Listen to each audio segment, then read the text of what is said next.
Assalamualaikum warahmatullahi wabarakatuh. Selamat pagi anak-anak. Gimana kabar kalian pada hari ini? Semoga baik-baik saja dan dalam lindungan Allah Subhanahu wa taala. Sebelum kita memulai pelajaran pada pagi hari ini, marilah kita membaca doa bersama-sama ya. Mari kita baca doa bersama-sama. Bismillahirrahmanirrahim. Raditu billahi robba wa bil islami dina wa bi muhammadin nabiyya wa rasula. Rabbi zidni ilma warzuqni fahma. Amin. Baik anak-anak, pada pagi hari ini kita akan belajar mengenai akidah akhlak. Materi yang akan Ibu sampaikan yaitu yang pertama mengenai pengertian sabar dan taubat, yang kedua mengenai manfaat dari sikap sabar dan taubat, yang ketiga yaitu kisah yang dapat kita ambil dari Nabi Ayub alaihissalam dan Nabi Adam alaihissalam. Pengertian sabar. Sabar menurut bahasa yaitu tabah hati atau tahan menderita. Jadi sabar adalah tahan menerima penderitaan dari segala cobaan dan ujian yang diberikan oleh Allah Subhanahu wa taala. Yang kedua yaitu pengertian taubat. Taubat di sini yaitu artinya kembali ke jalan yang benar dan jalan yang sesuai dengan petunjuk Allah Subhanahu wa taala. Sabar secara umum yaitu terbagi menjadi tiga. Yang pertama, sabar dalam menjalankan perintah dari Allah Subhanahu wa taala. Yang kedua, sabar ketika ditimpa musibah. Yang ketiga yaitu sabar dalam menerima karunia Allah Subhanahu wa taala. Selanjutnya, ciri-ciri orang yang sabar yaitu tidak putus asa. Yang kedua, tabah dalam menghadapi ujian. Yang ketiga yaitu selalu teliti dan hati-hati dan tidak tergesa-gesa. Yang keempat yaitu selalu tenang, dan yang kelima yaitu lapang dada atau bersikap pemaaf terhadap orang lain. Adapun manfaat bagi orang-orang yang bersabar yaitu selalu tenang dalam menghadapi masalah dan hatinya selalu tentram. Manfaat yang dapat diambil dari sabar yaitu yang pertama, mendapatkan kemuliaan dan pahala dari Allah Subhanahu wa taala, dan yang kedua, mendapatkan gambar gembira yakni pertolongan dan kemudahan dari Allah Subhanahu wa taala. Yang ketiga yaitu mendapat banyak pelajaran juga hikmah yang bermanfaat. Yang keempat yaitu keimanan semakin kuat sehingga semakin dekat pula dengan Allah Subhanahu wa taala.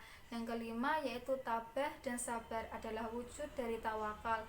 Artinya berserah diri sepenuhnya hanya kepada Allah Subhanahu wa taala. Yang keenam, dengan tabah dan sabar seseorang akan terhindar dari tindakan-tindakan yang justru merugikan diri sendiri. Yang keenam, tabah dan sabar mengajarkan seseorang untuk melawan dan mengendalikan hawa nafsu yang bisa merugikan diri sendiri. Sebelum Ibu melanjutkan materi selanjutnya, anak-anak mungkin bisa melihat video yang akan Ibu tampilkan pada saat ini, yaitu kisah Nabi Ayub alaihissalam. Kisah Nabi Ayub alaihi salam, kesabaran yang berbuah nikmat. Kisah Nabi Ayub alaihi salam disebutkan dalam Al-Quran sebanyak 4 kali.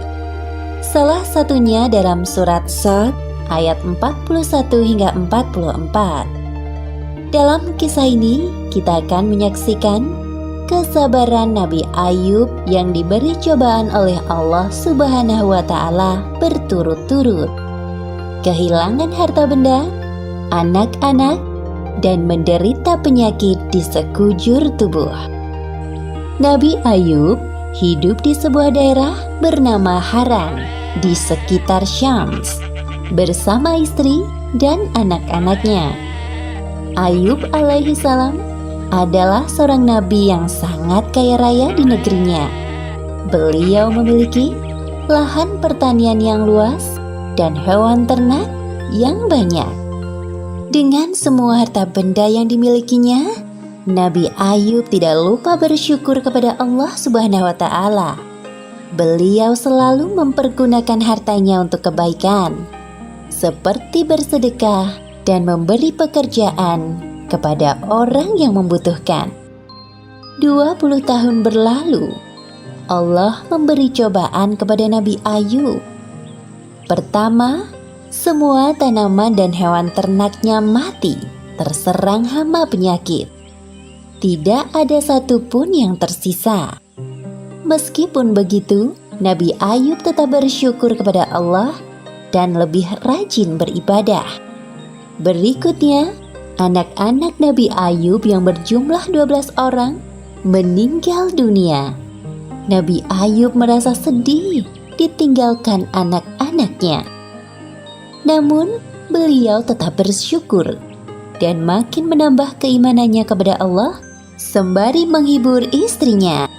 Sabarlah wahai istriku, janganlah kita berlarut-larut dalam kesedihan. Semua harta dan anak-anak yang kita miliki adalah pemberian dari Allah dan pada waktunya akan kembali padanya.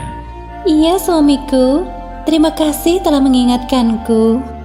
Pada suatu hari berikutnya, ketika bangun tidur, tiba-tiba seluruh tubuh Nabi Ayub dipenuhi luka yang tidak sedap dipandang mata. Meski begitu, beliau tetap bersyukur dan pasrah kepada Allah. Ya Allah, ya Robbi, jika ini adalah ujian darimu, aku ikhlas menerimanya dengan sepenuh hati.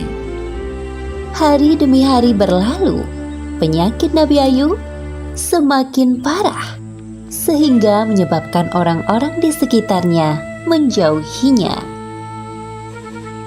Wahai Ayub, pergilah kau bersama istrimu dari negeri ini. Setidaknya agar kami tidak khawatir akan tertular penyakitmu. Mendengar hal itu, Nabi Ayub hanya diam dan tetap bersabar. Akhirnya, Nabi Ayub dan istrinya meninggalkan negeri itu dan tinggal di suatu tempat yang jauh dari pemukiman penduduk. 18 tahun berlalu, usia Nabi Ayub semakin bertambah lanjut dan mulai kesulitan dalam beraktivitas. Selain disebabkan karena usia, juga karena penyakitnya yang tak kunjung sembuh. Setiap hari Nabi Ayub selalu bersabar dan berikhtiar sampai semua hartanya habis. Hal itu menyebabkan Nabi Ayub dan istrinya hidup serba kekurangan. Meskipun begitu, Rahmah, sang istri, sangat setia mendampingi beliau. Wahai suamiku, engkau adalah seorang Nabi Allah. Pastilah Allah akan mengabulkan doamu jika engkau meminta kesembuhan. Aku merasa kasihan melihatmu kesulitan dalam beribadah. Maafkan aku kalau lancang berkata seperti ini. Wahai Rahmah istriku, ingatkah kau berapa tahun kita hidup dalam kenikmatan? Kurang lebih 20 tahun wahai suamiku. Sebenarnya aku amat malu meminta kepada Allah. Kita ini diuji kurang dari 20 tahun sudah mengeluh seperti ini. Hari demi hari, penyakit Nabi Ayub semakin parah dan mempersulitnya untuk beribadah. Ya Allah yang Maha Penyayang, ketika Engkau memberiku ujian, aku coba bersabar menerimanya. Namun, jika ujian itu mempersulit ibadahku kepadamu, maka kiranya Engkau angkat penyakitku ya Allah. Seketika itu, terdengar suara dari langit. Seperti yang disebutkan dalam Al-Quran surat Shad ayat 42. Allah berfirman, hentakkanlah kakimu. Inilah air yang sejuk untuk mandi dan minum. Saat mendengar suara itu, Nabi Ayub bangkit dari ranjang dan menghentakkan kakinya ke tanah. Lalu muncullah air. Kemudian ia gunakan air yang memancar itu untuk mandi dan minum. Seketika itu, hilanglah semua penyakit dari badan Nabi Ayub. Ketika itu, istri Nabi Ayub yang baru masuk ke dalam rumah kaget melihat sosok laki-laki di dalam kamar Nabi Ayub. Maaf, Anda siapa? Apakah Anda melihat seorang laki-laki yang sudah lanjut usia terbaring di atas ranjang ini? Laki-laki itu berbalik badan dan berkata kepada Rahmah, Wahai istriku, tidakkah kau mengenaliku? "Engkau Ayub? Benarkah engkau suamiku Ayub?" Benar, wahai istriku, aku Ayub suamimu. Allah telah menyembuhkan penyakitku dan mengembalikan tubuh dan parasku seperti saat muda dulu. Alhamdulillahirrabbilalamin. Terima kasih ya Allah. Keesokan harinya, berita tentang kesembuhan Nabi Ayub sampai ke telinga orang-orang. Mereka beramai-ramai mendatangi rumah Nabi Ayub dengan membawakan berbagai macam hadiah. Kemudian Allah memberi kekayaan hingga 2 kali lipat dari harta yang dulu dimilikinya. Selanjutnya, Allah memberi karunia kepada istri Nabi Ayub. Kemudian ia pun hamil anak kembar selama beberapa kali, seperti yang disebutkan dalam Al-Quran surat Shad ayat 43. Dan kami anugerahi dia dengan mengumpulkan kembali keluarganya, dan kami lipat gandakan jumlah mereka sebagai rahmat dari kami dan pelajaran bagi orang-orang yang berpikiran sehat. Nah, setelah anak-anak melihat video dari kisah Nabi Ayub alaihissalam, hikmah yang dapat diambil dari kisah tersebut yaitu yang pertama, dalam menghadapi ujian dan cobaan serta kesulitan, hendaknya selalu bersabar dan meneladani dari sikap Nabi Ayub alaihissalam. Yang kedua, Allah SWT bisa memberi banyak nikmat dan mengambilnya dengan kapan saja. Yang ketiga yaitu berdoalah hanya pada Allah SWT dan memohon kesembuhan dari penyakit tersebut hanya dengan Allah SWT. Selanjutnya, selalu ada jalan bagi orang-orang yang bersabar. Dan selanjutnya, kita boleh bernazar, namun dengan nazar yang sesuai dengan syariat Islam. Selanjutnya, hikmah dari kisah Nabi Adam yaitu yang pertama, hendaknya manusia selalu memperhatikan perintah dan larangan dari Allah SWT. Yang kedua, waspada terhadap hambatan dari iblis dan para pengikutnya. Yang ketiga, mengambil sikap yang tepat saat terjerumus ke dalam kemaksiatan. Yang selanjutnya, menyadari kalau pertolongan Allah selalu menaungi hamba-hambanya. Yang kelima, kita harus bisa menahan hawa nafsu apapun itu dan mengingat akan larangannya. Kesimpulan yang dapat Ibu ambil dari pelajaran pada hari ini yaitu kita sebagai manusia harus selalu bersabar dalam menghadapi ujian apapun itu yang diberikan oleh Allah SWT dan harus tabah serta taubat.